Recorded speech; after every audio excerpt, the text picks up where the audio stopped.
వారు అలాగే గౌరవ ఇన్ఛార్జ్ కలెక్టర్ గారు, డిఎస్పీ గారు, మరి ఎన్ఎస్ఎస్ కోఆర్డినేటర్ గారు అనేక విషయాలు తెలియజేశారు.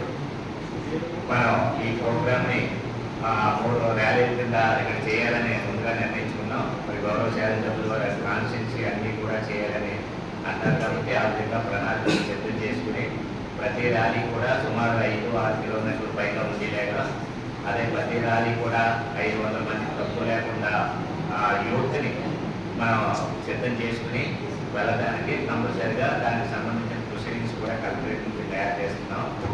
అదేవిధంగా మన జిల్లా కార్యక్రమం 31వ తేదీ ఉదయం 7 గంటలకి ఇక్కడ స్టార్ట్ అయ్యి అది మనం ర్యాలీ చేసుకుంటూ వెళ్ళిన తర్వాత అంబేద్కర్ స్టేడియంలో ఒక ఆడిటోరియంలో మనం ఓ మీటింగ్ ఏర్పాటు చేసుకుని అన్ని కూడా మన సంకల్ప తెలియజేయడం అనేది జరుగుతుంది.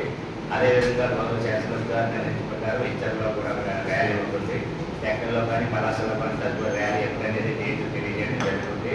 ప్రతి సిస్టమేటిక్గా అందరికీ పాల్గొనే విధంగా ఈ ఏకతా దినోత్సవం ఐక్యత అనేది భారతదేశానికి ఎంత ముఖ్యం అనేది ఈ ర్యాలీ ద్వారా మనం చాటి చెప్పి దీన్ని విజయవంతం చేస్తామని కోరుకుంటూ ప్రతి ఒక్కరూ ఈ కార్యక్రమంలో పాల్గొనే విధంగా మా సహాయ సహకారాలు అందిస్తారని కోరుకుంటూ సెలవు తీసుకుంటాను.